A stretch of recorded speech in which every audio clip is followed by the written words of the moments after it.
ఓం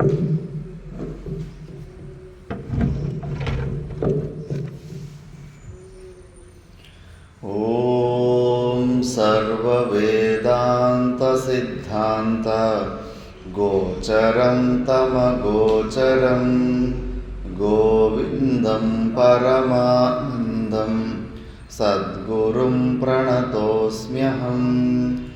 ఓం శాంతి శాంతి శాంతి.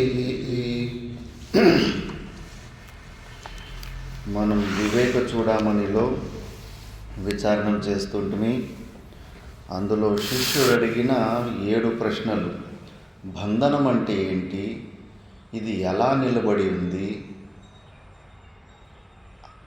ఘోనామ బంధ కథమేషాది ఎక్కడి నుంచి వచ్చింది ఈ బంధము, కథం ప్రతిష్టాసే ఎలా నిలబడి ఉంది, పరమః ఆత్మ ఆత్మ అంటే ఏంటి, అనాత్మ అంటే ఏంటి, ఆత్మ అనాత్మ వివేకం చేయడం ఎట్లా, బియ్యంలో రాళ్ళు పడినాయంటే రాళ్ళని తీసి పక్కన పెట్టేసి బియ్యంను పక్కన పెట్టేసి సపరేట్ చేయొచ్చు. ఈ శరీరంలోనే ఆత్మ ఉంది అనాత్మ ఉంది అంటారు. చాక తీసుకొని కత్తిరించి పక్కన పెట్టేలా అంత ఏది అనాత్మ ఏది ఆత్మ అని 7 ప్రశ్నలు అడుగుతాడు. అడిగిన 7 ప్రశ్నలలో స్టార్టింగ్లో బంధనం అంటే ఏమి అని కొద్దిగా ఫస్ట్ మోక్షం అంటే ఏంటని కొద్దిగా చెప్పాడు. నువ్వు కానీ ఈ శరీరాన్ని ఈ శరీరమే నేను అనుకోవడమే బంధనమని, ఆ 3 ప్రకారాల శరీరంతోటి సంబంధాన్ని తెంచుకోవడమే మోక్షమని మూలంగా కొద్దిగా చెప్పారు. ఇప్పుడు అదే ఆ బంధనం గురించినే ఇప్పుడు డీటెయిల్గా చెప్పబోతున్నారు. నెక్స్ట్ శ్లోకంలో అత్రానాత్మని అహమితి మతిర్ బంధ ఏషోస్య పుంసః ప్రాప్తో జ్ఞానాత్ జనన మరణ క్లేశ సంపాత హేతుః.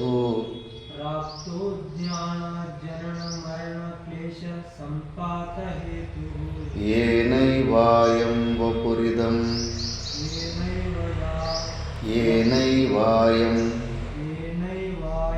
వపురిదం అసత్య సత్యమిత్యాత్మబుద్ధ్యా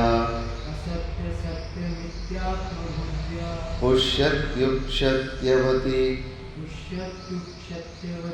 విషయైస్ తంతుభిఃకోశకృద్వత్. అత్రానాత్మని అహమితి మతిర్బంధ ఏషోస్య పుంసః ప్రాప్తో జ్ఞానాత్ జనన మరణ క్లేశ సంపాత హేతుః. ఏనైవాయం వపురిదమసత్ సత్యమిత్యాత్మబుద్ధ్యా పుష్యత్యుక్ష్యత్యవతి విషయైస్తంతుభిఃకోశకృద్వత్. అత్ర అనాత్మని అహమితి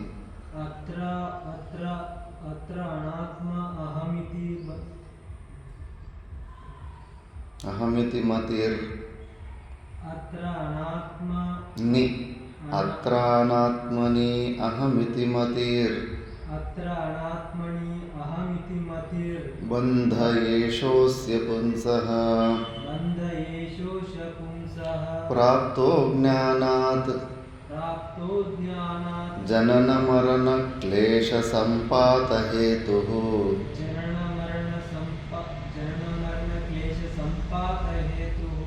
ఏనైవాయం వపురిదం అసత్య సత్యమిత్యాత్మబుద్ధ్యా పుష్యత్యుక్ష్యత్యవతి విషయైః తంతుభిఃకోశకృద్వత్.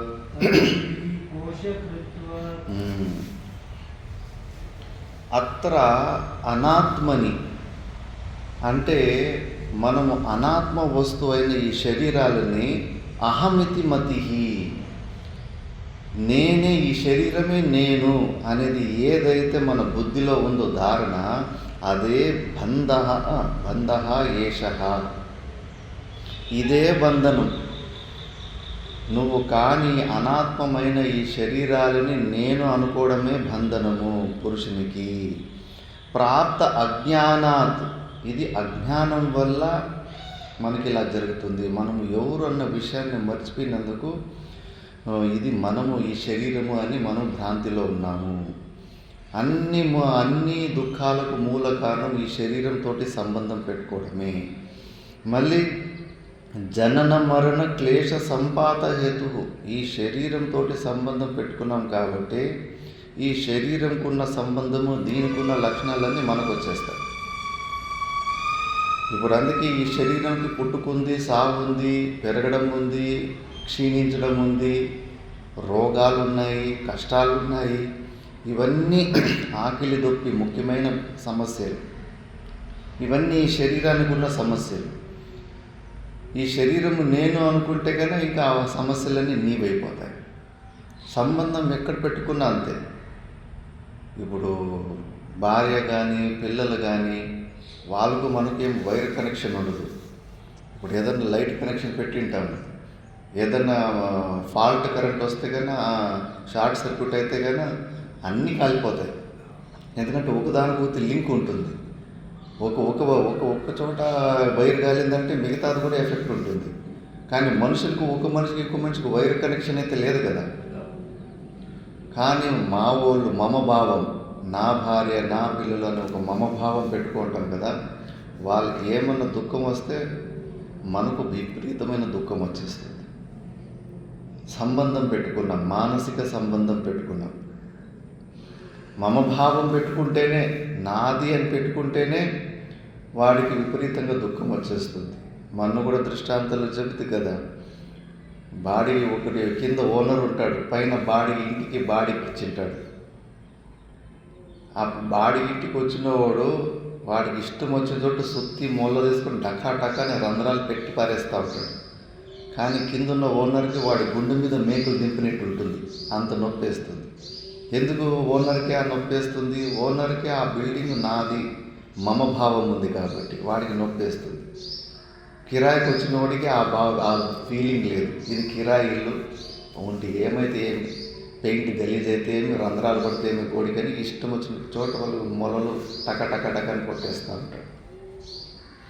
అంటే వాస్తవం ఇక్కడ మనం సంబంధము, అహం మమభావాలు, నేను నాది అని ఎక్కడెక్కడ పెట్టుకుంటామో సంబంధము, అక్కడున్న సుఖ దుఃఖాలన్నీ మనకు వచ్చేస్తాయి. ఇది వాస్తవం. మరి నీకు దుఃఖాలు నీకు వద్దని అనుకుంటున్నాను. కరెంటు వైర్ని పట్టుకుంటున్నావు, నాకు షాక్ కొట్టకూడదు అంటున్నావు. ఈ శరీరాలతో సంబంధాలు పెట్టుకుంటున్నావు, మళ్ళీ నాకు దుఃఖం రాకూడదు అంటున్నావు. నీకు దుఃఖం రాకూడదంటే సంబంధాలను వదిలిపెట్టే, పట్టుకోవడం వదిలిపెట్టే. అది బయట అంటే ఏదైనా గట్టిగా పట్టుకుంటారు. ఇప్పుడు నువ్వు పెట్టుకున్న సంబంధాలు కల్పన, మనసుతోనే ఊహించుకోండేది. బెంగళూరులో ఒక భక్తుడు ఉంటాడు. ఒకరోజు చింత చేస్తూ ఉండే, విచారం చేసి, ఆయన చిన్న పిల్లోడుగా ఉన్నప్పుడు వాళ్ళకి అమ్మ నాన్న ముగ్గురు అన్నదమ్ములు ఉంటారంట, అన్నయ్యలు. అప్పుడు ఆయన ఊహలో నేను బతికితే వీళ్ళ కోసమే బతకాలా, వీళ్ళే నా వాళ్ళు, వీళ్ళే నా పరివారము, కష్టపడి వీళ్ళందరినీ సుఖంగా చూసుకోవాలి, వీళ్ళు తప్పితే బయట ప్రపంచంలో నాకు ఎవరితోటి ఏం సంబంధం లేదు, కష్టపడితే వీళ్ళ కోసమే కష్టపడాలి అనే భావంతో మంచిగా చదివి కోట్లు సంపాదించాడు. మళ్ళీ కొన్ని రోజుల తర్వాత అమ్మా నాన్న కాలం అయిపోతారు. మళ్ళీ ఎవరో అప్పుడు ఉన్నప్పుడు పెద్ద మనుషులు, ఇప్పుడు ఎవరు భార్య పిల్లలు ఉన్నారో ఆ భార్య ముఖం చిన్నప్పటి నుంచి ఒక్కసారి కూడా ముఖం చూడనే లేదంట.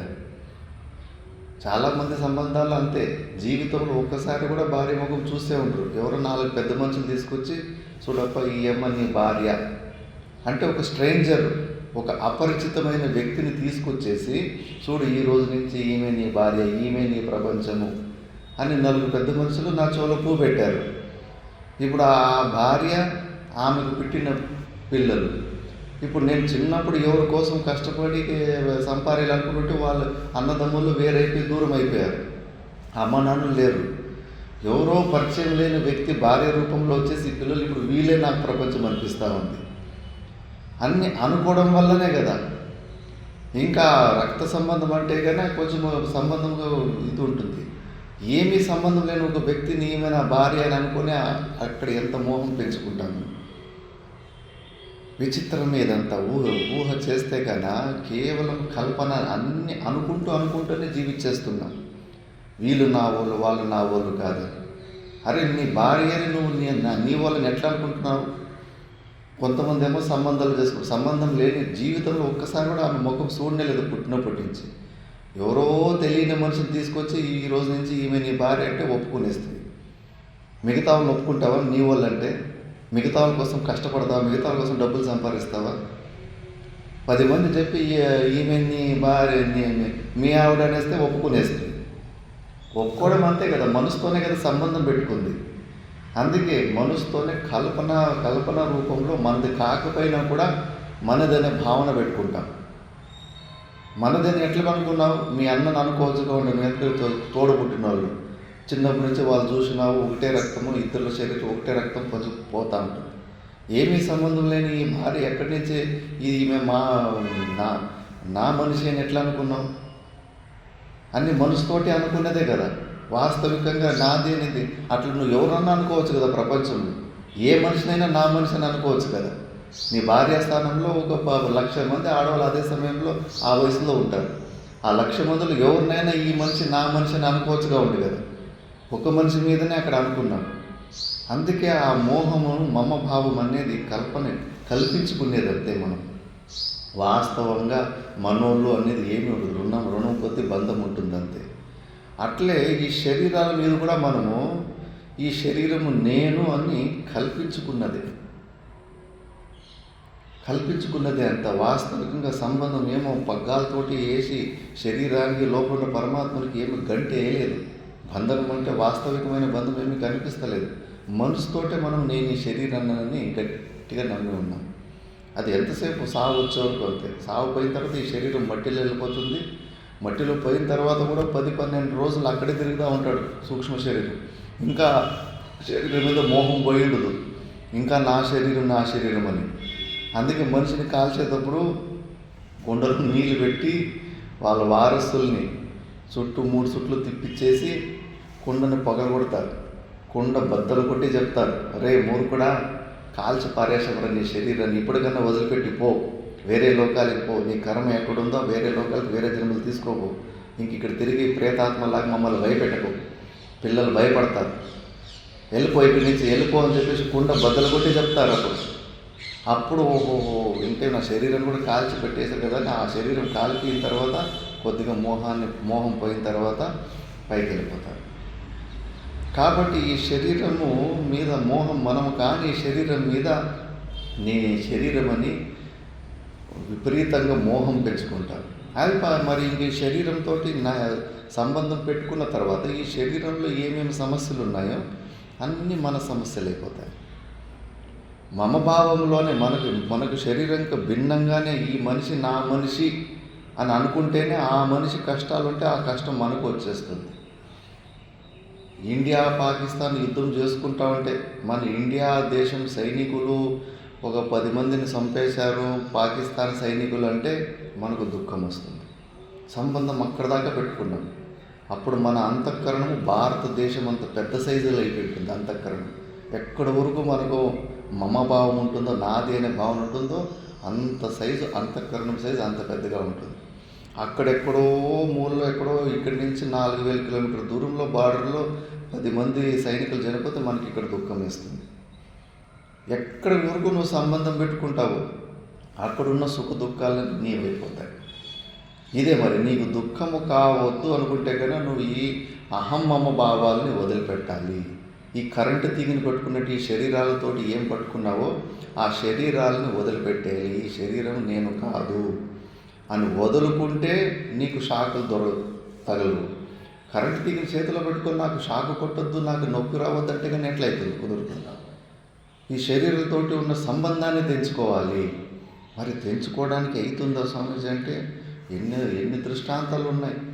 మహాపురుషులు కాళ్ళు కత్తిరిస్తూ ఉన్నా కూడా వాళ్ళకి ఆ నొప్పి తెలవలేదు. మహాపురుషులకి చేతులు కత్తిరించినా కూడా ఆ నొప్పి తెలవడం లేదు. భారతదేశంలో 1,00,000 దృష్టాంతాలు ఉన్నాయి. తెంచుకున్నారు. ఈ శరీరంలో ఉండంగానే ఈ శరీరంతో ఉన్న సంబంధాన్ని తెంచుకున్నారు రమణ మహర్షి, సదాశివ బ్రహ్మేంద్ర స్వామీజీలు. ఒక్కరు కాదు, 10 మంది, వేల మంది ఈ శరీరంలో ఉన్న సంబంధాన్ని అలాగే తెంచుకున్నారు. ఎందుకంటే ఈ శరీరంతో పెట్టుకున్న సంబంధము వాస్తవికమైన సంబంధం కాదు, ఊహించుకున్నదే. అన్ని ఊహల్లోనే బతికేస్తూ ఉన్నాం అంతే. కాబట్టి ముఖ్యంగా ఈ అనాత్మని, మనది కాని ఈ శరీరాన్ని నేను అని అనుకోవడమే బంధనము. దానివల్ల ఇంకా జనన మరణ క్లేశ సంపాత హేతు, అన్ని సమస్యలు ఇంకా స్టార్ట్. అందుకే ప్రపంచంలో అన్ని పాపాలకి ప్రాయశ్చిత్తం ఉంది. గురువుని చంపితే కూడా దాని కూడా ప్రాయశ్చిత్తము వేద ఉంది. ఆవును చంపితే కూడా గోహత్య చేస్తూ దానికి కూడా ప్రాయశ్చిత్తానికి కొన్ని అనుష్ఠానాలు, ఆ ఎముకలు మెడలో వేసుకొని కొన్ని తీర్థక్షేత్రాలు తిరిగితే కన్నా ఆవును చంపిన దోషం, గోహత్య చేసిన దోషం కూడా పోతుంది. బ్రాహ్మణ హత్య, గురుహత్య, మాతృహత్య, తల్లిని చంపినవి, ఆవులు, అన్ని దోషాలకు కూడా కర్మకాండలో ప్రాయశ్చిత్తం ఉంది. కానీ ఒక పాపానికి మాత్రం ప్రాయశ్చిత్తం లేదు. నేను ఈ శరీరము అని అనుకోవడం ఏదైతే పెద్ద పాపం ఉందో ఆ పాపానికి వేదాల్లో కూడా ప్రాయశ్చిత్తం లేదు. అయిపోయినట్టే కథ. ఇంకా అన్ని పాపాలకి మూల పాపము ఇదే. నేను ఈ శరీరం అనుకొని ఇంకా నువ్వు చేసిందో ఇంక అన్ని పాపాలకి పునాది ఇది. అంత పెద్ద మహాపాపం అని శాస్త్రం చెప్తుంది నేను ఈ శరీరం అనుకోవడం. మనమేమో ఈ శరీరాన్ని డెకరేట్ చేసుకుంటాం. అందరూ ఈ శరీరాన్ని చూసి రెస్పెక్ట్ ఇవ్వాలనుకుంటాం. అందరూ నన్ను చూసి భయపడాలనుకుంటాం. నన్ను ఎవరు అవమానించకూడదు అనుకుంటాం. నన్ను ఎవరు తిట్టకూడదు అనుకుంటాం. ఈ శరీరానికి ఏమీ కష్టాలు రావద్దు అనుకుంటాం. అన్ని సౌలతులు చేసుకుంటుంటాం.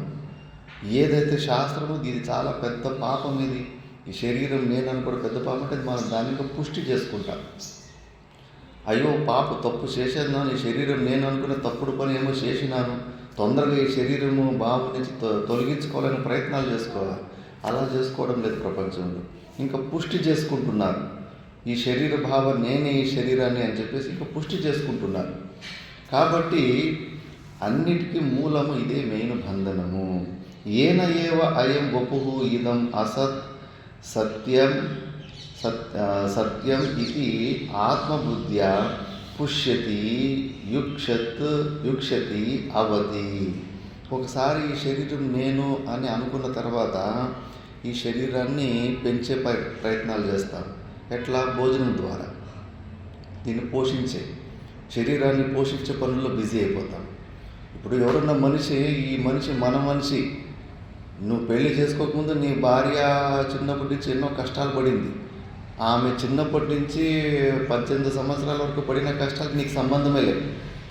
అక్కడ అన్నం తిన్నదో తినలేదో ఆకలి ఉందో నీకు అసలు తెలియని కూడా తెలియదు. కానీ నువ్వు పెళ్లి చేసుకున్న తర్వాత ఆ మనిషికి మళ్ళా కష్టాలు వచ్చినాయంటే కన్నా నువ్వు తట్టుకోలేకపోతావు. మళ్ళీ పోషిస్తావు భార్యను పోషించడానికి డబ్బులు, ఉద్యోగాలు చేస్తావు, డబ్బులు సంపాదిస్తావు. ఎందుకంటే ఇప్పుడు నాది అనుకున్నాం. అట్లా ఈ శరీరం కూడా అంతే. ఈ స్థూల శరీరం రాకముందు ఈ శరీరానికి పాంచభౌతికమైన శరీరానికి ఏమీ సంబంధం లేదు.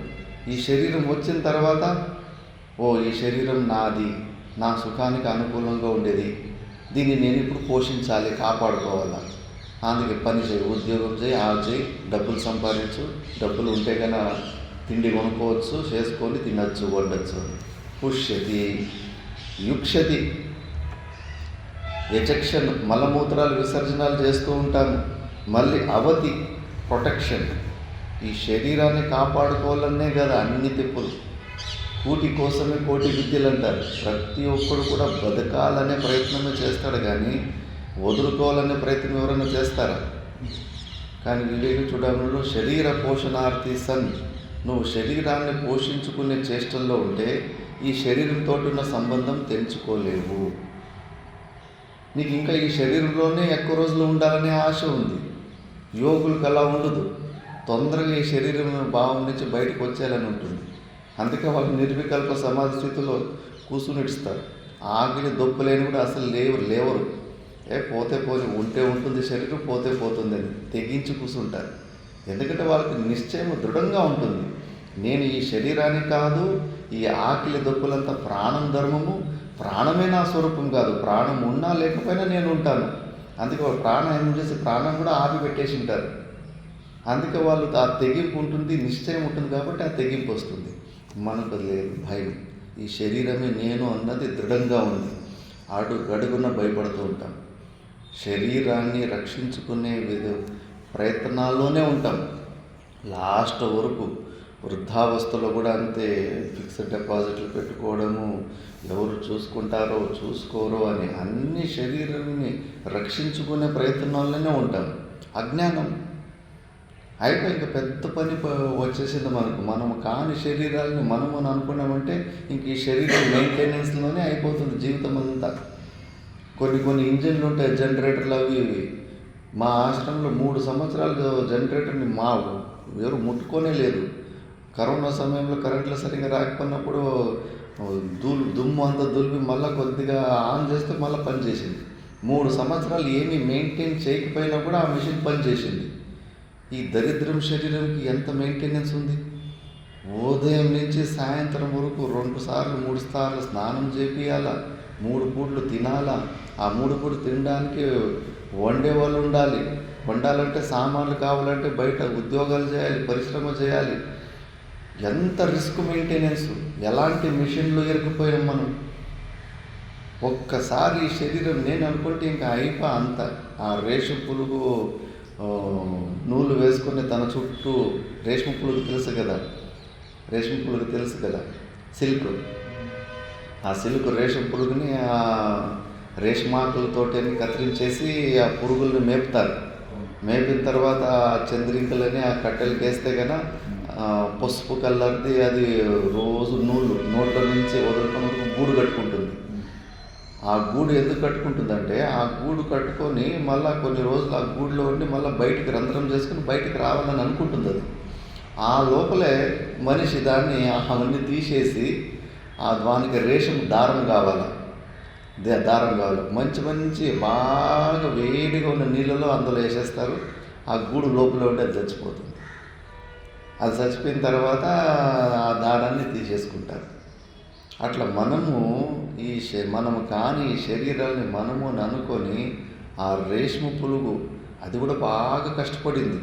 అదేమనుకుంది, ఈ చుట్టూ నేను దారాలతోటి ఏదైతే చేసుకుంటున్నానో అది ప్రొటెక్షన్, నాకు ఒక కవచం ఉన్నట్లు.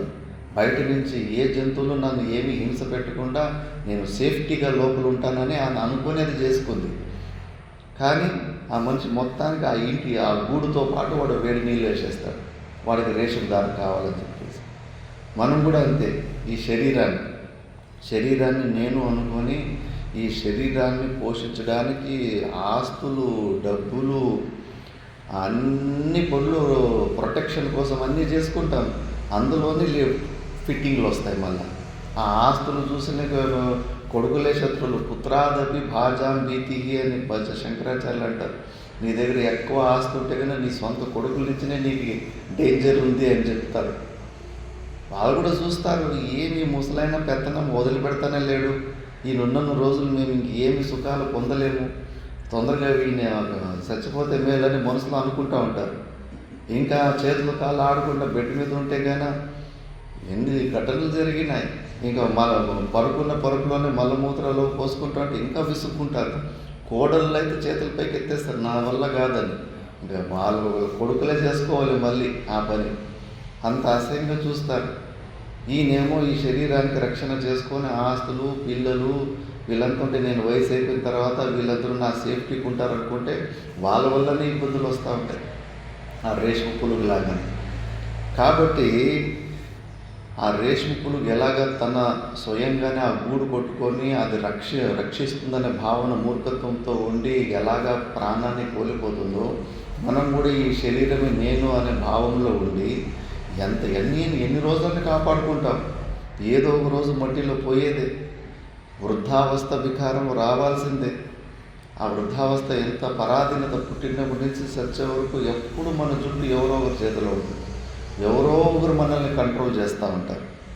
పరాధీనత అవస్థలో ఉంటాం మనం ఈ శరీరాన్ని నేను అనుకుంటే. కానీ ఇంకా ఉద్యోగాలు చేసేటోళ్ళు, వాళ్ళ మేనేజర్లు, వాళ్ళు వీళ్ళు భార్య మీద గొడవ చేసుకుని వచ్చి అక్కడ అందరు తిట్టేస్తూ ఉంటారు. టీచర్లు కూడా అంత ఒకసారి ఎవరి మీదనో కోపం పిల్లల మీద చూపించేస్తూ ఉంటారు. అవన్నీ పరాధీనత. శరీరంలో ఉన్నప్పుడు అన్ని చోట్ల పరాధీనత ఉండే ఉంటుంది. కాబట్టి ఇదే బంధనము. నువ్వు ఫస్ట్ మిస్టేక్ ఇక్కడే చేస్తావు. మళ్ళీ ముఖ్యంగా నువ్వు కానిది శరీరాన్ని నువ్వు అనుకున్నావు కదా, దాని గురించనే శ్లోకం వస్తుంది. అతస్మిన్ తద్బుద్ధి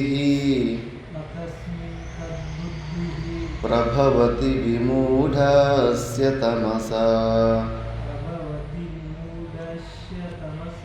వివేకాభావాద్వై స్ఫురతి భుజగే రజ్జుదిశనా తతో నర్థవ్రాతో నిపతతి సమాదాతురధికః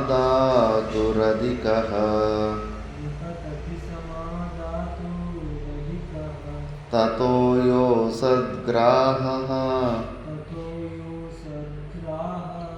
సహి భవతి బంధః శృణు సఖే. అతస్మిన్ తద్బుద్ధి ప్రభవతి విమూఢస్య తమసా వివేకాభావాద్వై స్ఫురతి భుజగే రజ్జుదిశనా తతో నర్తవ్రాతో నిపతతి సమాదాతురధికః తతో యో సద్గ్రాహః సహి భవతి బంధః శృణు సఖే. అతస్మిన్ ప్రభవతి విమూఢస్య తమసా వివేకాభావాద్వై స్ఫురతి భుజగే రజ్జుదిశనా తతో నర్తర్వాతో నిపతతి సమాదాతురధికః తతో యో సగ్రాసః సహి భవతి బంధః శృణు సఖే. అతస్మిన్ తద్బుద్ధి. బంధనం అంటే ఇదే.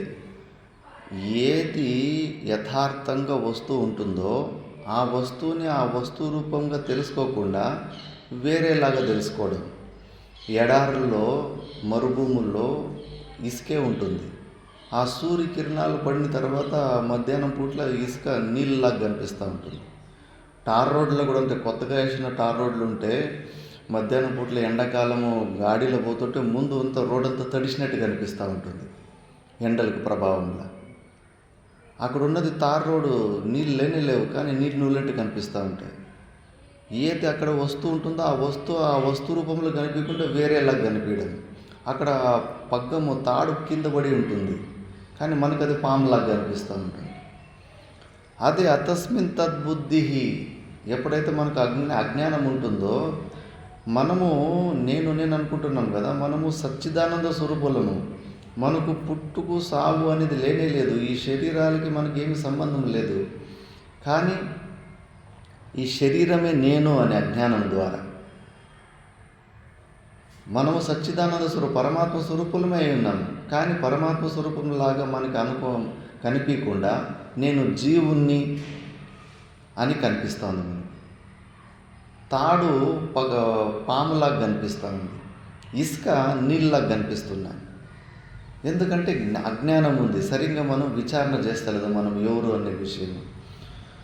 వివేకాభావాద్వై స్ఫురతి భుజగే రజ్జు దిశన.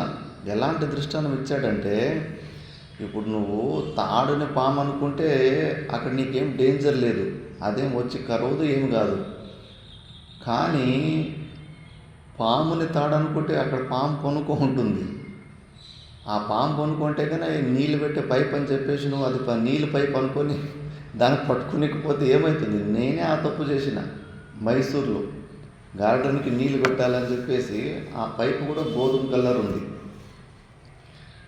ఆ రోజు పాము కూడా అది చేరిపోతే ఏమో అంటారు, అది కూడా గోధుమ కలరే ఉంది. అక్కడ చిన్న రంధ్రం ముందు పుట్టు ఉందంటే పుట్టులో చిన్న రంధ్రం ఉంటే ఆ పుట్టులోకి తల కొద్దిగా పెట్టింది. బయట పొడవుగా పాము చాలా పొడవుగా ఉండే, సుమారు 3 మీటర్ 4 మీటర్ల పొడవు ఉండేది. నేను ఇంకా సాయంత్రం 4 గంటలు అయింది కదా, ఇంకా గార్డెన్కి నీళ్ళు పెట్టాలని చెప్పేసి అది పైప్ అనుకొని పామును పట్టుకున్నాను. కాకపోతే అది భయపడి పరిగెత్తిపోయింది, కానీ దాని కోపం వచ్చి కాటేసింటే ఇంకా పోయేది ప్రాణం. అది పైప్ అనుకుని దాని చేతిలో పట్టుకున్నాను. ఎంత డేంజర్! ఇప్పుడు మనం అదే డేంజర్ పని చేస్తున్నామని ఇక్కడ చూపుతున్నాను. ఈ మనము కాని శరీరం ఇది, పాము ఇది, అనాత్మ.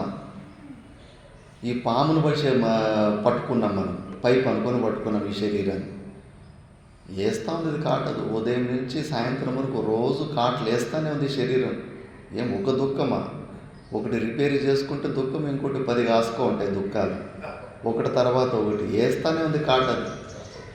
మనం కానీ ఈ శరీరాన్ని మనం అనుకున్నందుకు ఇంకా దెబ్బల మీద దెబ్బలు. తాడుని పాముగా అనుకోవడం, అంత డేంజర్గా మనము స్థితిలో ఉన్నాము. ఇంకెక్కడ సుఖం ఉంటుంది?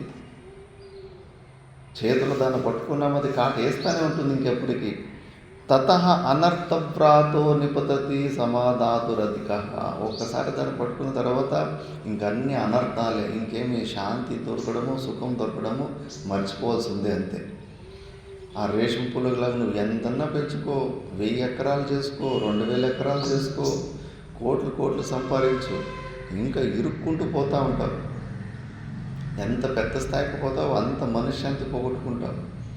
గోక్కోవడానికి సమయం ఉండదు. పెద్దగా ఎందుకు కష్టపడుతున్నారో వాళ్ళకే తెలియదు, ఇరుక్కుపోయి ఉంటారు.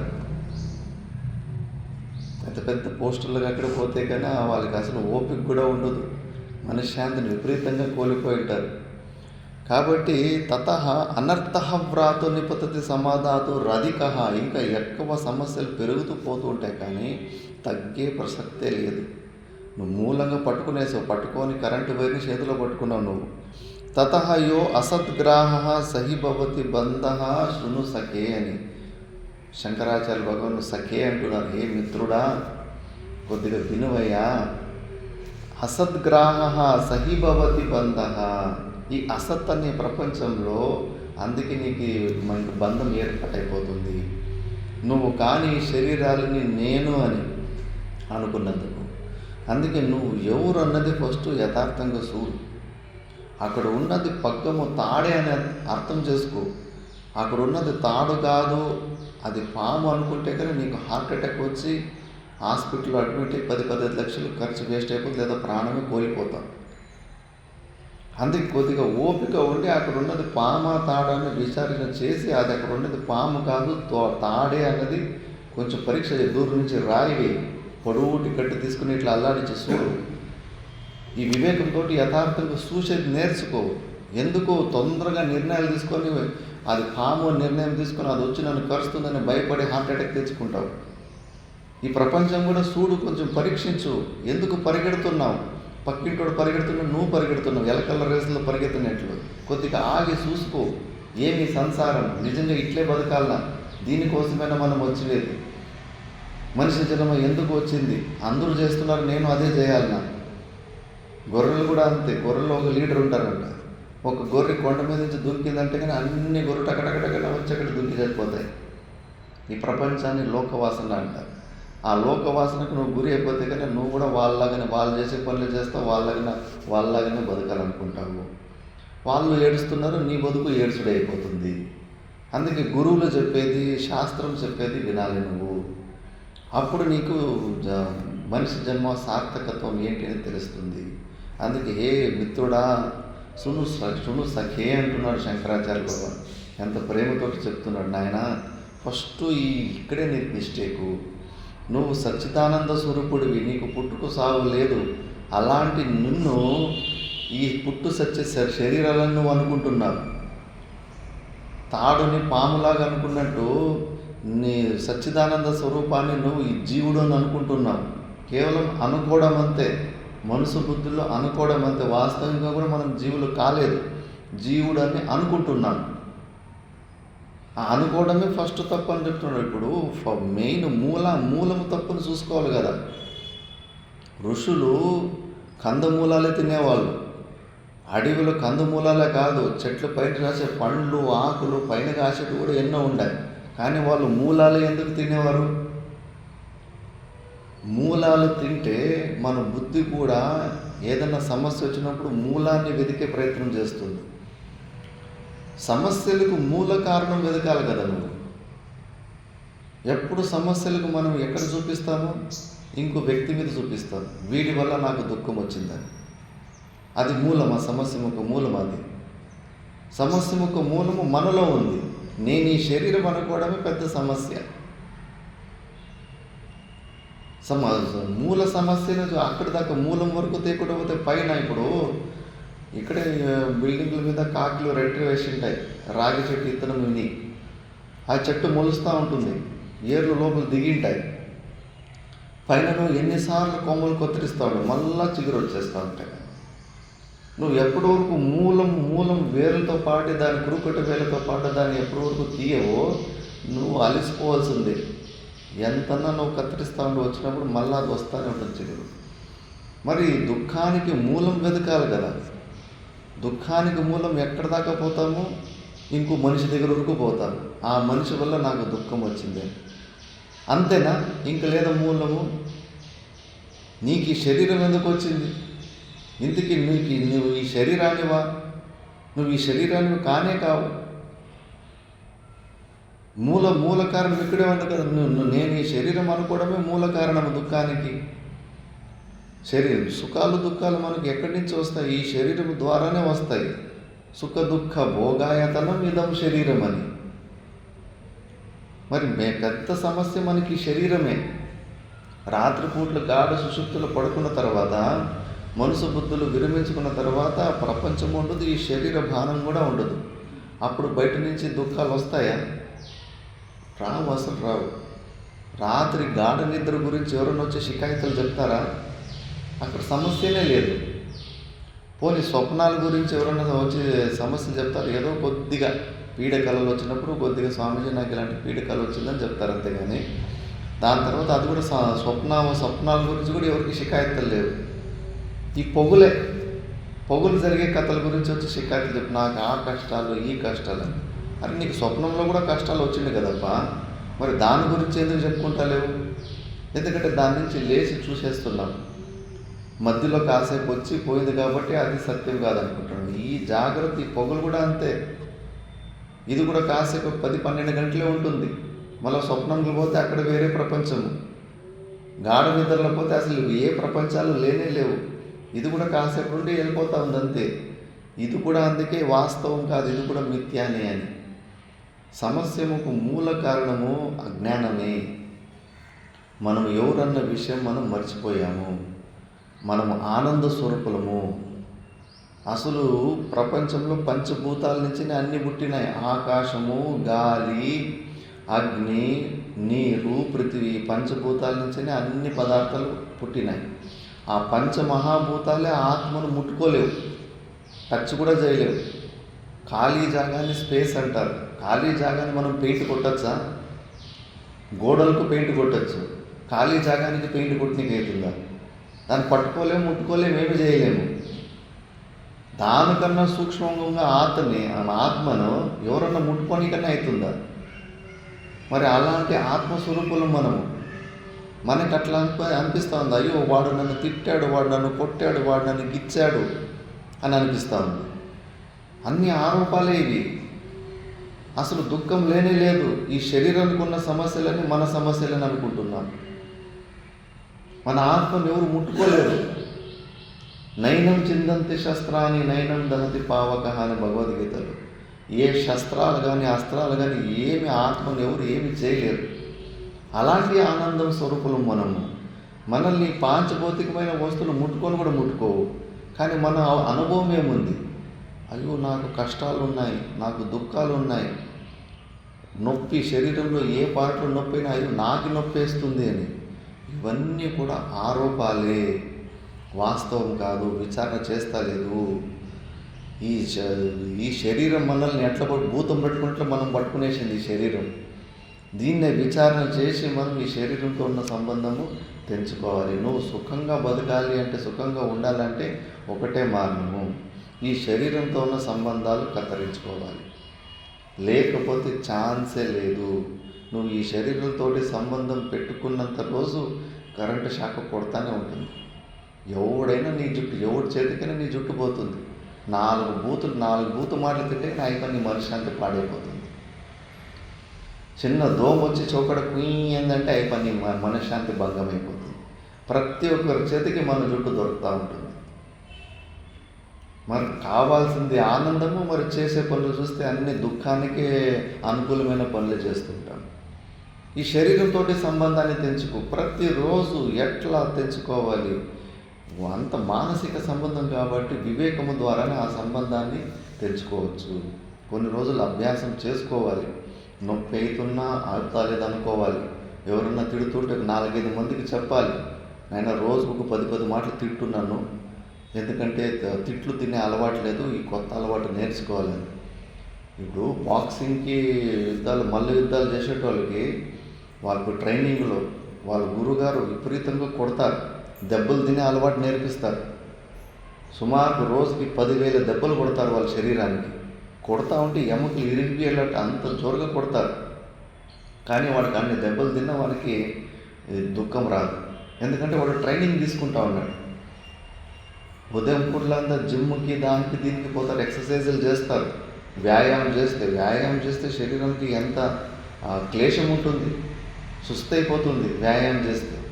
కానీ ఎంత ప్రేమతోటి చేస్తారు. అదే వేరేటోడు ఊరికే అట్లా ముట్టుకుంటే కానీ వాడు నువ్వు నన్ను కొడతావా, ఎంత ఏమనుకున్నావు, నేనంటే ఏమనుకున్నావు అని చెప్పేసి ఊరికి గొడవ కొడతాను. మరి బాక్సింగ్ నేర్చుకునేటోడు వాళ్ళు రోజుకి 10,000 దెబ్బలు తింటాడు. దెబ్బలు తినే అలవాటు నేర్చుకుంటాడు. అన్ని దెబ్బలు తిన్నందుకు మళ్ళీ అక్కడ పోయి వాడు ఆపోనెంట్ విరోధి వాడు కొట్టినా కూడా ఆ దెబ్బలు వీనికి ఏమీ నొప్పి కావు. అట్లా మనం సాధకులమైన వాళ్ళు తిట్లు, అవమానాలు, నిందలు, ఈ కొత్త అలవాటు నేర్చుకోవాలి. ఆ కొత్త అలవాటు నేర్చుకున్నప్పుడు ఈ శరీరంతో ఉన్న సంబంధం కొంచెం పల్సన్ అవుతుంది. పల్సన్ అవుతూ ఒకరోజు శరీరంతో ఉన్న బంధం కట్ అయిపోతుంది. లేదంటే పాము బుసుకొట్టినట్లు బుసుకొడుతూ ఉంటాం. ఎవరైనా ముట్టుకోవద్దు, మన గురించి ఏం మాట్లాడుకోవద్దు, టచ్. నేను ఈ శరీరాన్ని అనుకోవడమే పెద్ద తప్పు. నువ్వు ఈ శరీరాన్ని కాదని శాస్త్రం చెబుతుంది, గురువు చెబుతుంది. నువ్వు కానీ ఈ శరీరాన్ని ఎవరో ఏమో అనుకుంటే నీకెందుకు నొప్పి వస్తుంది? ఏముంది శరీరంలో? ఎంట్రికలు ఉన్నాయి, పళ్ళు ఉన్నాయి, గోర్లు ఉన్నాయి, చర్మం ఉంది, రక్తం ఉంది, మాంసం ఉంది. ఇప్పుడు ఆపరేషన్లు చేసేటప్పుడు అందరికీ గుండు కొట్టేస్తారు. ఎన్నో ఆపరేషన్లకి వాళ్ళు ఎంట్రికలు తీసేస్తారు, రోజు గోర్లు తీసేస్తారు. కొంతమందికి చర్మం కూడా ఆపరేషన్ యాక్సిడెంట్ అయితే కనుక కొంచెము చెడిపోయిన చర్మాన్ని కత్తిరించేసి బ్యాండేజ్లు వేయాలి, చర్మం తీసి వేస్తారు. లోపల ఉన్న రక్తం కూడా కొంతమందికి వేస్ట్ అయిన రక్తం తీసేస్తే కన్నా ఆ పత్తితోటంతా తుడిచేసి ఆపరేషన్ చేసినప్పుడు డస్ట్బిన్లో వేస్తారు. ఎముకలు కూడా అంతా ఒకసారి కొన్ని ఎముకలు ఎక్స్ట్రా ఎముకలు పెరిగింటే కానీ ఎక్స్ట్రా ఎముకలు కత్తిరించేసి తీస్తారు. పళ్ళు కూడా కొంతమందికి ఎక్స్ట్రా పళ్ళు పెరిగింటాయి, ఆ పళ్ళు కూడా తీసేసి డస్ట్బిన్లో వేసి ఉంటారు.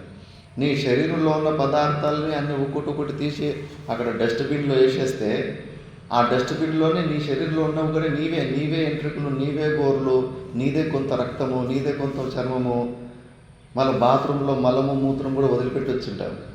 అవన్నీ నీవే. వాటిని ఎవరన్నా తిడితే కదా నీకేమైనా కోపం వస్తుందా?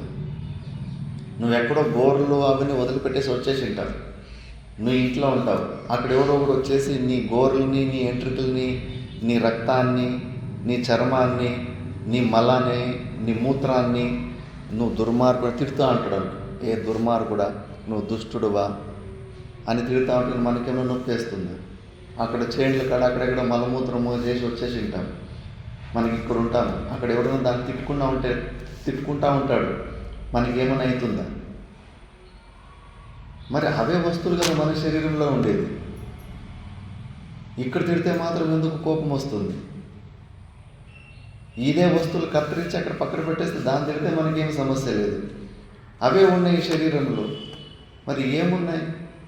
అదే అన్నీ కేవలం ఊహించుకోవడం వల్లనే, నేను ఈ శరీరం అని ఊహించుకోవడం వల్లనే అన్ని సమస్యలకు మూల కారణం. అదే యోగులు చూడండి, వాళ్ళని ఎవరు అల్లాడించలేరు. నువ్వు తిట్టు, కొట్టు, చేతులు కత్తిరించు. సిద్ధారూఢ స్వామీజీకి నెత్తి మీద ఉడికి చూడు నిప్పులు పెడతాడు, అగ్గి పెడతాడు. మనం ఏం చేస్తాము? పోలీస్ కంప్లైంట్ ఇచ్చేస్తాం, లేదా అవసరం మీద వాళ్ళు చంపేస్తాం. నెత్తి మీద నిప్పులు పెట్టినవాడు ఉంటే కానీ ఏం చేస్తాం? మరి ఆయన ఎందుకు ఆ పని చేయలేదు సిద్ధారూఢ స్వామీజీ? ఎందుకు చేయలేదు? ఎందుకంటే ఆయనకి సంబంధమే లేదు శరీరంతో. శరీరంతో సంబంధం తీసుకున్నాడు.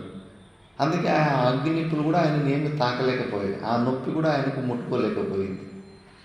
ఇది కదా తెలివితేటలు, ఇది కదా నువ్వు హీరో కావాలనుకుంటే కదా, ఇది కదా బుద్ధివంతతనము, చేప జారుకున్నట్టు జారుకోవడం. అట్లా కాకుండా ఈ శరీరంతో సంబంధం పెట్టుకొని ఎంత బుద్ధివంతతనం చేస్తే ఏం ప్రయోజనం? నొప్పి వస్తూనే ఉంటుంది శరీరానికి. నువ్వు నిజంగా స్వతంత్రంగా ఉండాలనుకుంటే కన్నా ఇట్లా ఈ శరీరాలతోటి స్వతంత్రాన్ని పొందు, మనసు బుద్ధులతోటి స్వతంత్రాన్ని పొందు. ఎప్పుడు మనసుని గులాముడిగానే ఉండవు. బయట ఏమో స్వతంత్రంగా ఉండాలి, ఒక రంగులో బతుకూడదు, అందరూ ఇవే చేష్టలే. సాధువులు కానీ ఎవరు గృహస్థులు కానీ ఎవరైనా కానీ ఒకరి కింద గులాం పని చేసుకోకుండా సొంతంగా స్వతంత్రంగా ఉండాలని అందరికీ ప్రయత్నాలే. బ్రిటిష్ వాళ్ళు ఆളുతుండ్రు కదా, ఒకరు మన మీద అధికారం చెలాయిస్తే మనకి ఇష్టంగా ఉందా? లేదు. వాడెవడు వచ్చి నా జీవితం మీద అధికారం చెలాయించడానికి? నేను స్వతంత్రంగా ఉండాలని వాళ్ళు తరిమేసామా లేదా? ఇంట్లో కూడా అంతే. కోడాలనుకుంటుంది, ఈ అత్త ఎవరు నన్ను ఉదయం నుంచి సాయంత్రం వరకు కంట్రోల్ చేస్తూ ఉంది, వేరైపోవాలా. ఎందుకంటే ఒకరి కింద గులాములుగా ఉండే అలవాటు లేదు ఎవరికి, మనిగి ఉండడం. అందరికీ స్వతంత్రత కావాలి. అలాంటి స్థూల రూపమైన స్వతంత్రత ఎక్కడ పోయినా కూడా మళ్ళీ నువ్వు ఇరుక్కుంటా ఉంటావు. వయసు వచ్చిన తర్వాత ఎంత స్వతంత్రంగా ఉంటే భోజనం చేయడానికి ఎవరెవరు లేదు, నీ ఇంటి వాళ్ళు వద్దనుకుంటే పని మనిషినన్నా పెట్టుకోవాలి కదా. ఆ పని మనిషి నేను కంట్రోల్ చేస్తాడు, మరి వాడికి భయపడి నువ్వు మళ్ళీ జీవించాల్సి వస్తుంటుంది. ఇది కాదు, ఇలాంటి స్వతంత్రత కాదు. నువ్వు నిజమైన వీరుడువైతే, ధీరుడువైతే మనసు బుద్ధులతోటి ఈ శరీరంతో పెట్టుకున్న సంబంధంతో అక్కడి నుంచి స్వతంత్రతను పొందు. ఈ శరీర భావన నిన్ను బంధించి పెట్టింది, నిన్ను గులాముని చేసేసింది ఈ మనసు బుద్ధులు. మనసును గులాముడు వైపేసి నువ్వు ఇంకేం స్వతంత్రాన్ని పొందుతావు? అడవికి పోతే అక్కడ కూడా మనసు నిన్ను కంట్రోల్ చేస్తూనే ఉంది. అక్కడ కూడా మనసును గులాముడుగానే ఉండవు నువ్వు. ఆ మనసు చెప్పేది కాదు, శాస్త్రము గురువులు చెప్పిన మాట వినాలి. మనసు చెప్పేదంతా నిర్ణయాలు కానీ అవి ఇచ్చే టాస్కులు కానీ చేస్తూ ఉండకూడదు. అప్పుడు నువ్వు సర్వతంతా స్వతంత్రుడు అవుతాడు, నిన్ను ఎవరు ఆడుకోలేరు. మళ్ళా 10 మంది చుట్టూ కూర్చొని తిడుతూ ఉన్నా, నిందలు చేస్తూ ఉన్నా, కొడుతూ ఉన్నా కూడా నువ్వు షేక్ కాకుండా నీ సంతుష్టిలో నువ్వు ఉంటావు. అది కదా నిజమైన సాధన అంటే. ఎవరికి మన జుట్టు దొరకదు. మళ్ళీ నేను ఈ శరీరాన్ని కొద్దిగా అహంకారం ఉందంటే అందరి చేతికి జుట్టు దొరుకుతూ ఉంటుంది. ఎవడైనా నీ మనశ్శాంతిని భంగం చేయొచ్చు. శబ్దాలు చాలు, 4-5 మాటలు అంటే కానీ అయిపోయి మనశ్శాంతిని. వారం రోజులు వాడు అట్లా అన్నాడు, వీడు ఎట్లెందుకన్నాడు అని నిద్ర లేకుండా పాడు చేసుకున్నాడు. అందుకే లోపల ఉన్న అహమ్మమ భావాలు తొలగించుకోవాలి. మనము కానీ ఆత్మతోటి పెట్టుకున్న అనాత్మతోటి పెట్టుకున్న సంబంధాలని తొలగించుకోవాలి. ఇది మూలం, అన్ని దుఃఖాలకి మూలం. ఈ మూలాన్ని తీసుకోకుండా నువ్వు బయట ఎన్ని కరెక్షన్లు చేసుకుంటావంటే, ఎన్ని రిపేర్లు చేసుకున్నా కూడా టైం వేస్ట్ అంతే. మూలానికి దిగు. సమస్యకి మూలం ఏదైనదో లోతుకు వెళ్తూ ఉంటే నీకు పరిష్కారం దొరుకుతుంది. సమస్యను బయట చూస్తున్నావు. ఇప్పుడు ఏదో ఒక సమస్య వచ్చింటుంది, ఎన్నో విషయాలు మనం పొరపాట్లు చేస్తూ ఉంటాం. ఒకసారి ఎలక్ట్రికల్ వైర్ ఎక్కడ వర్షాకాలం పడుతూ ఉంటుంది, వైర్ తెగి కింద పడి ఉంటుంది. కింద పడి ఉంటే కన్నా అక్కడ ఎవరో కరెంట్ షాక్ తగిలి ఏదో ఒకటి హాస్పిటల్ అడ్మిట్ అయ్యి లేదో ప్రాణమే కోల్పోయి ఉంటాడు. దాని సమస్య అప్పుడు ఎవరి మీదకి వేస్తారు, ఆ దోషం ఎవరి మీదకి వేస్తారు? లేదా పోనీ ఏదో యాక్సిడెంట్ ఏదో అయింది, యాక్సిడెంట్లో ఎవరో ఒకటి మరణించింటాడు. ఎవరి వల్ల వాడు ఆ దోషం ఎక్కడి వరకు చూస్తాడు? వాడు ఎదురుగా వచ్చిన గుద్దిన వ్యక్తి మీదనే కదా దోషం వేసేది. వాడే వీడిని గుద్ది చంపినాడని. అంటే సమస్య మూలం అక్కడే ఆ వ్యక్తి దగ్గరికి ఆగిపోయింది. ఇంకొంచెం లోతుపోతే నువ్వు నీ గాడి తీసుకొని నువ్వు నీ గాడిలో పోవడం అది సమస్య కాదా? అది కూడా కారణమైంది. గాడిలో పోవడంలో ఇది కూడా ఒక కారణమైంది. ఇంకా లోతుకు పోతే ఈ శరీరంతో పెట్టుకున్న సంబంధం మళ్ళీ మూలానికి వస్తే కానీ ఇక్కడికే వస్తుంది. అన్ని దుఃఖాలకు మూల కారణం వెతుక్కుంటూ పోతూ ఉంటే కన్నా మళ్ళీ ఇక్కడికే వస్తుంది. మనం కానీ ఈ శరీరంతోటి మనమని సంబంధం పెట్టుకోవడమే ఫస్ట్ తప్పు అని చెప్పేసి దీన్ని తొలగించుకుంటే మళ్ళీ బయట ఏ సమస్యలు కూడా ఉండవు.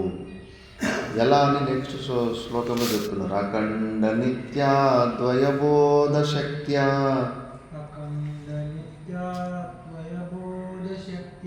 స్ఫురంతమాత్మానమనంత వైభవం సమావృణోత్యావృతిశక్తిరేషా తమోమయీ రాహురివార్కబింబం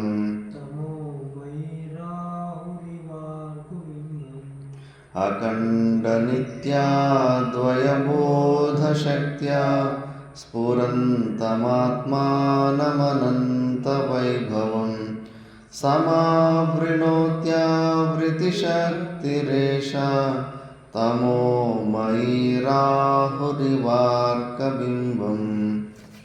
అఖండ నిత్యాద్వయబోధశక్త్యా స్ఫురంతమాత్మానమనంత వైభవం సమావృణోత్యావృతిశక్తిరేషాం తమోమయీ రాహురివార్కబింబం.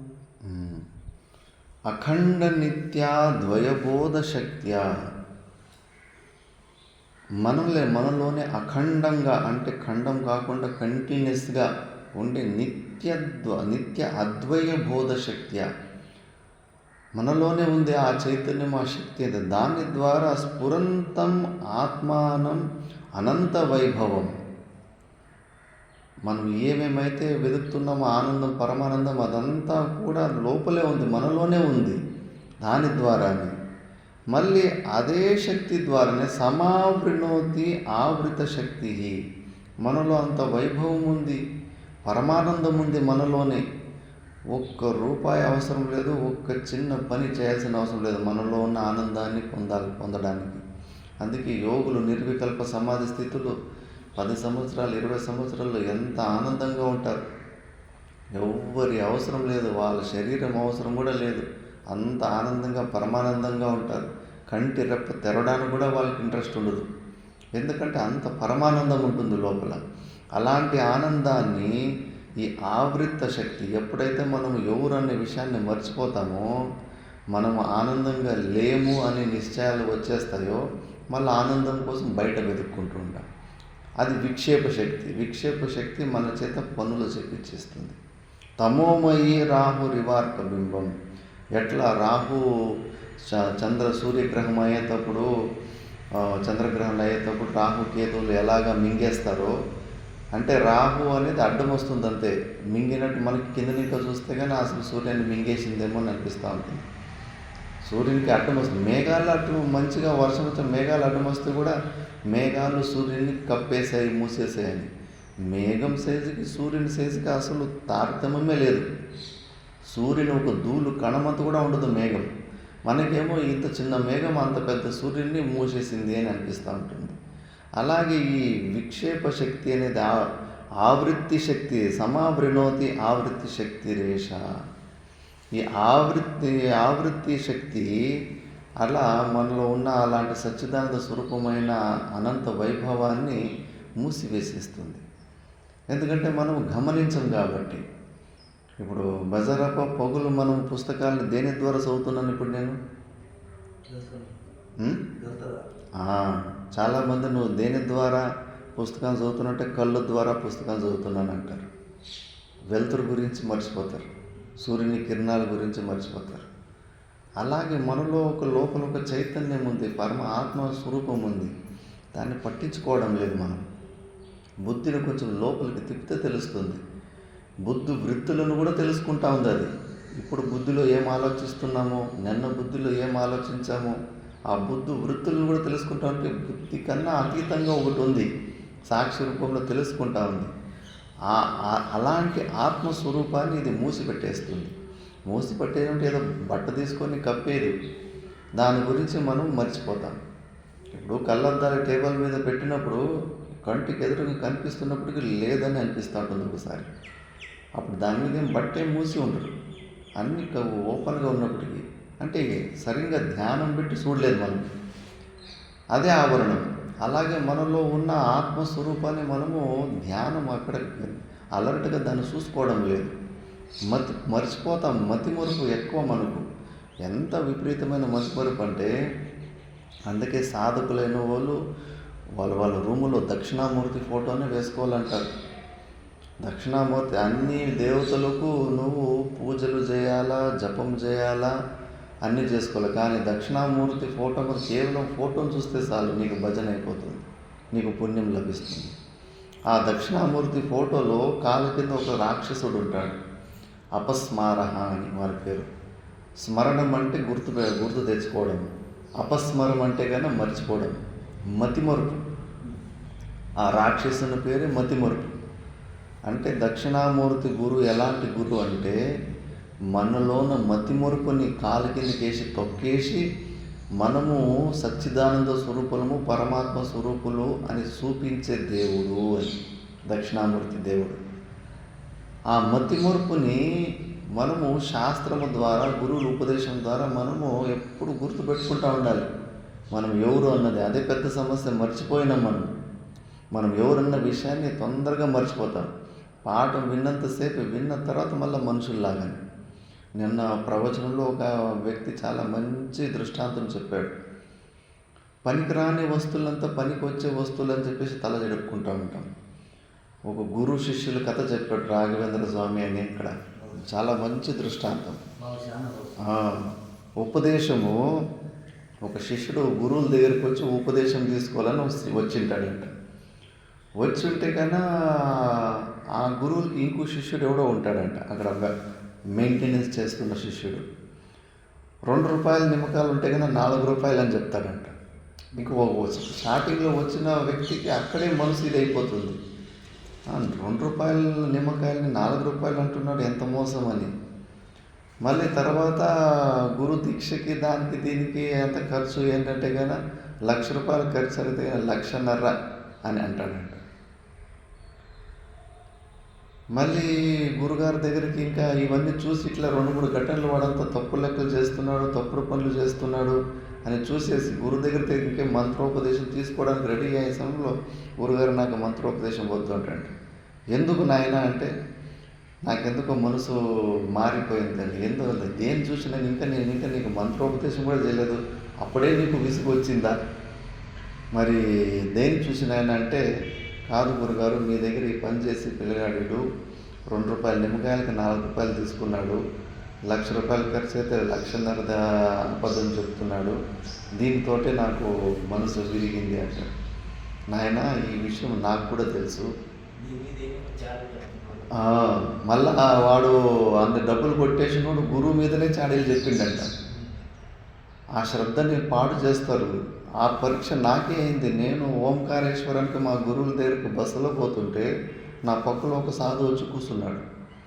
సాధువు వచ్చి కూర్చునేసి అన్నీ ఊహించుకొని, ఇట్లా నేను ఆయన దగ్గరికి పోతున్నాను, గురుగారి పేరు బాగా విన్నాను, అక్కడ పోయి చదువుకొని అక్కడ దీక్ష తీసుకోవాలని పోతున్నానంటే, అక్కడెందుకు పోతావు?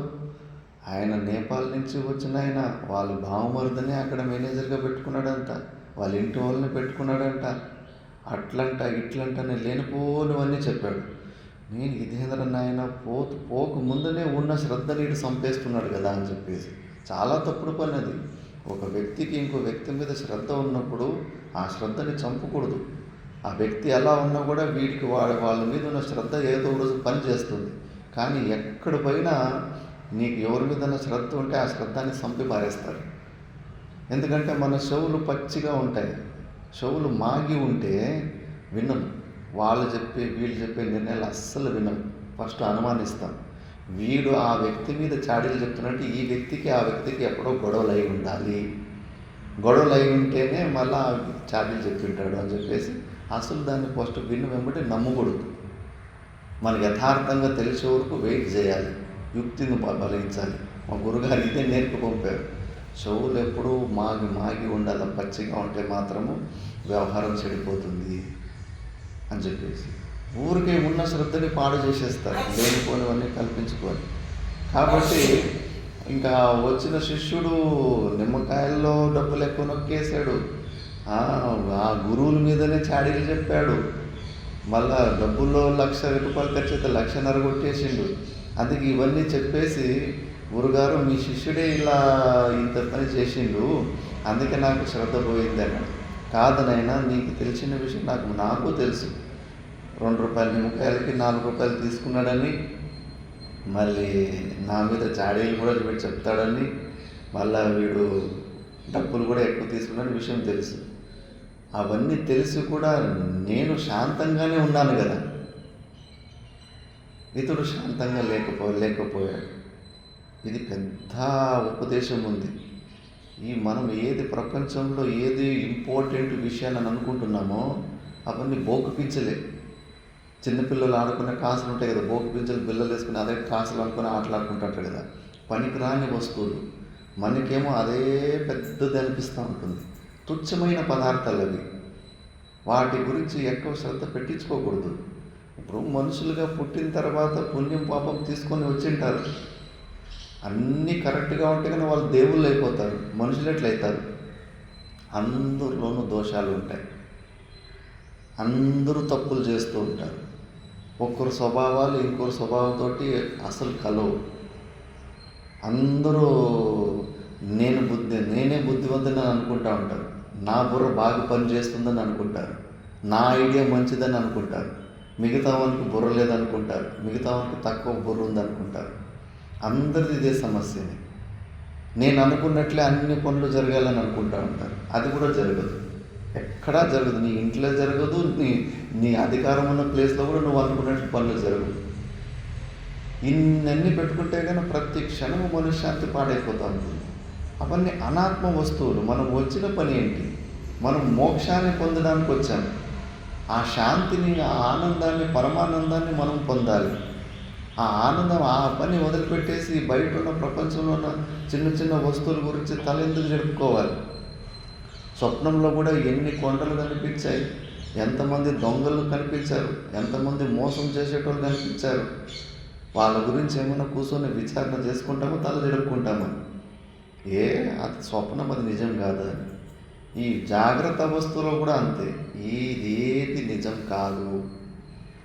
దాని మీద ఉన్న విలువని పోగొట్టుకోవాలి. అప్పుడు నీకు మనసు పరమాత్మ వైపు తెలుస్తుంది. బంగారు నాణ్యాల్ని ఒక ముసలామె, ఒక బసవన్న వాళ్ళ సమయంలో ఒక ముసలామె చీపురు కుడిసే ఆమెకు మంచి జ్ఞానం చెప్తుందంట. నీ వేదాంతం ఏమి, మా ఊరికాడ చీపురి కొసు ఊడ్చేవాళ్ళు కూడా నీకన్నా గొప్పోళ్ళని ఒక వ్యక్తి అంటాడంట. ఒక విద్వానుడు, అవునా కొసు ఊడ్చుకునే వాళ్ళకి అంత జ్ఞానం, అంత వైరాగ్యం ఉంటుందా? పరీక్ష చేయాలని చెప్పేసి ఒక ముస్లిం కొసు ఊడుస్తూ ఉంటే ముందే బంగారు నాణ్యాలు వేసింటాడు. చూడాలి మరి ఈమెకు జ్ఞానం నిజంగానే ఉందా లేదా. ఆమె నిజంగానే ఆమెకు కసువు ఊడ్చినట్లే బంగారు నాణ్యాలు కూడా ఊడ్చి డస్ట్బిన్లోకి వేసేసింది. మనం వేయగలుగుతామా? కసువు పనికిరానిది, బంగారము చాలా పనికొచ్చేది అని విలువ, ఆ బంగారం మీద ఉన్న విలువ మనకి ఇంకా ఉంది. ఇంకా అలాంటి విలువలు ఈ ప్రపంచంలో ఉన్న వస్తువులు, నీకు వస్తువుల మీద అంత విలువ ఉన్నప్పుడు నీకు మిథ్యాత్వ దర్శనం అవుతుందా? ఈ ప్రపంచాన్ని వదిలిపెట్టాలనిపిస్తుందా? ఏ వస్తువు నీకు విలువైన వస్తువు అనుకున్నా ఆ వస్తువుని నీ దగ్గర పెట్టుకోవాలనిపిస్తుంది, వదిలిపెట్టాలనిపిస్తుందా? నీకు వదిలిపెట్టాలని అనిపించదు విలువ ఉన్నంతసేపు వస్తువుల మీద. జ్ఞానులకు అంత రాయి, బంగారం అంటే ఏం ఆకాశం నుంచి ఊడిపడిందా? రాళ్ళల్లో దొరుకుతున్నప్పుడు రాళ్ళలో అదొక రాయి, ఒక కలర్ అయిన రాయి, కొంచెం గట్టిగా ఉంటుంది. మిగతా రాయి కన్నా చూడడానికి బాగుంటుంది, కొద్దిగా గట్టిగా ఉంటుంది. వజ్రం అంటే ఏం, అది ఎక్కడ దొరుకుతుంది? అది కూడా భూముల్లోనే, అది కూడా రాయి. అన్ని రాళ్ళ కన్నా గట్టిగా ఉన్న రాయి వజ్రం అంటారు. అది ఎట్లా తయారవుతుంది వజ్రము? భూకంపాలు వచ్చినప్పుడు చెట్లు, మనుషులు, ఈ జీవులు ఆ నెర్రలు జీలుతాయి. ఆ నెర్రలు లోపలికి వెళ్ళిపోతాయి. లోపల విపరీతమైన వేడి ఉంటుంది భూమిలో. మళ్ళా పైన మట్టి మూసుకుపోతుంది. ఇంకా లోపల ఆక్సిజన్ కూడా ఉండదు. ఆక్సిజన్ ఉండదు, కానీ వేడి విపరీతంగా ఉంటుంది. ఆక్సిజన్ లేకుండా అంత వేడిలో నువ్వు ఏదైనా చెట్లు గిట్లు కాలిస్తే కన్నా అది ఫస్ట్ బొగ్గుగా తయారవుతుంది. ఇప్పుడు భూములు తొగేటప్పుడు బొగ్గులు ఎట్లా దొరుకుతున్నాయి? ఇలాంటి భూకంపాలు ప్రళయాలు వచ్చిన ఆ చెట్లు ప్రాణుల కింద పోయి ఆ బొగ్గుల ఆ హీట్కి అవి బొగ్గులయ్యాయి. ఆ బొగ్గులు ఇంకొన్ని సంవత్సరాలు ఎక్కువైపోతే కన్నా బొగ్గులు ఇంకొంచెం హీట్ అయితే కన్నా అందులోనే వజ్రంలాగా గట్టి రాయిలాగా తయారవుతాయి. ఇట్లా అన్నీ అంత పాంచభౌతికమైన వస్తువులే. దానికి విలువ మనమే పెట్టుకున్నాము. బంగారంకి ఎక్కువ విలువ, మిగతా రాళ్ళకి తక్కువ విలువ అని చెప్పేసి. అంతెందుకు రాళ్ళలో కూడా ఎర్రటి రాయి, గ్రానైట్ రాయితే ఎక్కువ రేటు, మిగతా రాయితే తక్కువ రేటు. ఆ రేట్లు ఆ విలువలు ఎవరు మనమే పెట్టుకున్నాం. అవన్నీ రాళ్ళే అంతే. ఆ మాత్రానికి ఆ విలువను నువ్వు ఎప్పటి వరకు పోగొట్టుకోలేవో ప్రతి ఒక్క వస్తువు కూడా నీ మనశ్శాంతిని పాడు చేస్తుంది. అది మనకి పనికిరాని వస్తువు. ఈ బయట ప్రపంచంలో నా ఆనందానికి అనుకూలంగా వస్తువు ఒక్కటి కూడా లేదు అని నిశ్చయం వచ్చినప్పుడే నువ్వు ఇటువైపు లోపల పరమాత్మ వైపు మనసు తిరుగుతుంది. ఇంకా బయట ఉన్న వస్తువుల్లోనే నువ్వు విలువను పోగొట్టుకోలేదు. పరక పుల్ల కింద పడిపోతేనే మళ్ళీ తీసి మళ్ళీ దాంట్లో పెట్టుకుంటా ఉంటాం విలువ. ఇంకా పరక పుల్ల పనికి వస్తుంది, డబ్బులు పనికి వస్తాయి, బంగారం పనికి వస్తుంది అంటే ఇంక ఈ శరీరం పనికి వస్తుందనే భావన ఉంటుందా లేదా? శరీరం కూడా పనికి వస్తుందని వాటి మీదనే మోహాన్ని వదిలిపెట్టుకోలేదంటే ఈ శరీరం మీద మోహాన్ని వదిలిపెట్టుకుంటావా? శరీరమే మనకి పనికి రాదు. ఇది ఉంటే మనకి ఇంకా దుఃఖాలు ఇస్తూ ఉంటుంది. ఫస్ట్ బయట ఉన్న వస్తువుల్లో విలువలను పోగొట్టుకో. దాన్నే వైరాగ్యం అంటారు. ఇహ అముద్ర, ఈ లోకంలో పైన విన్న స్వర్గాది లోకంలో కూడా నువ్వు విలువను పోగొట్టుకుంటే నీకు వైరాగ్యం వస్తుంది. ఇన్ని వస్తువులలో విలువను పట్టుకొని వైరాగ్యం రావాలంటే ఎక్కడి నుంచి వస్తుంది? అది పనికి వస్తుంది, ఇది పనికి వస్తుంది అని చెప్పేసి ఆటలు ఆడించేస్తాయి ఆ వస్తువులు. దాని మీద విలువ ఉందంటే కానీ ఆ వస్తువు నీ నుంచి దూరం అయిందంటే కానీ నీకు హార్ట్ అటాక్ వస్తుంది.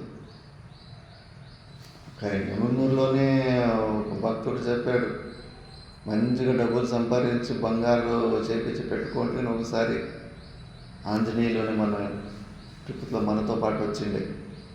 ఒక్కసారిగా వేరే భక్తుడు ఒక్కసారిగా దొంగతనం అయిపోయింది. దొంగతనం అయిపోతే ప్రాణమే పోయినట్టు అయిందంట. ఇంక ఊరు వేసుకోవాలనిపించిందంట. ఒక వస్తువు మీద ఉన్న విలువ ప్రాణం కన్నా కూడా గొప్పగా.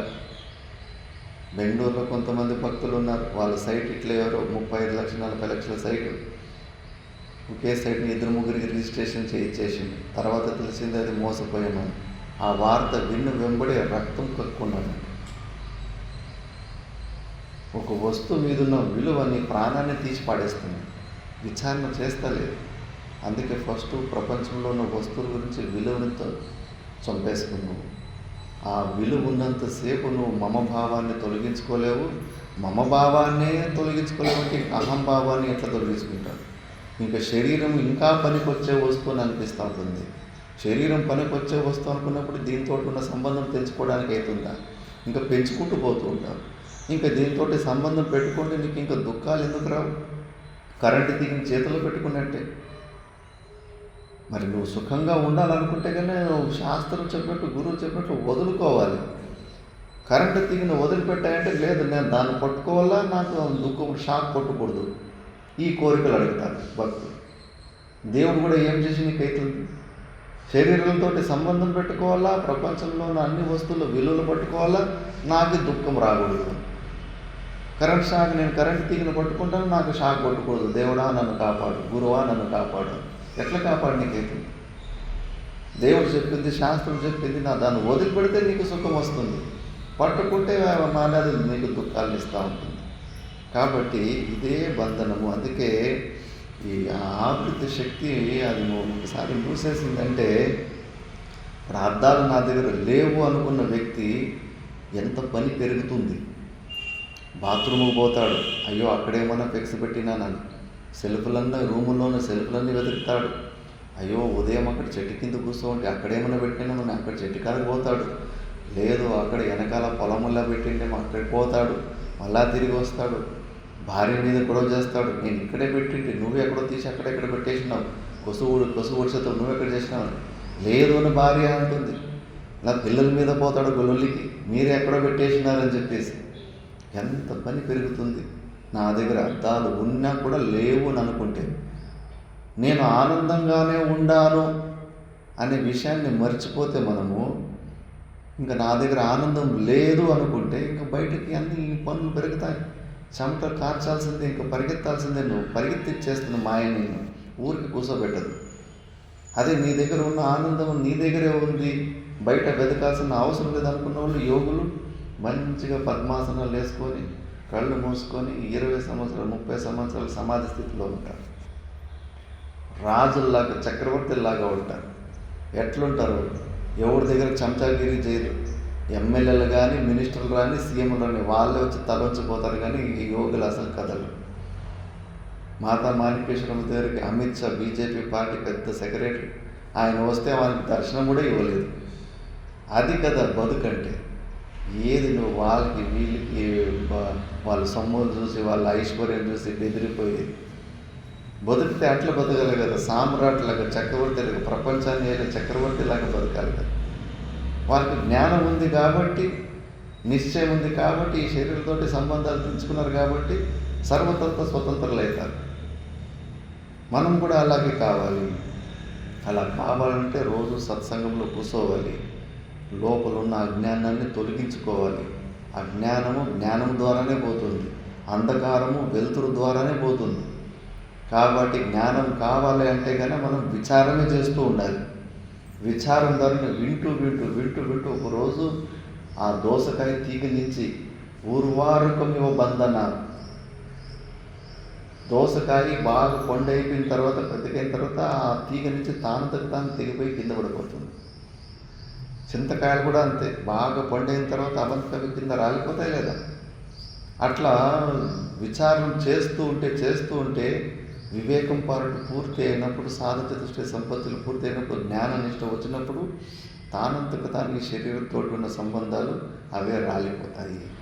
పండు కావాలి. మనుషులు బాగా విని పండు అయిపోవాలి.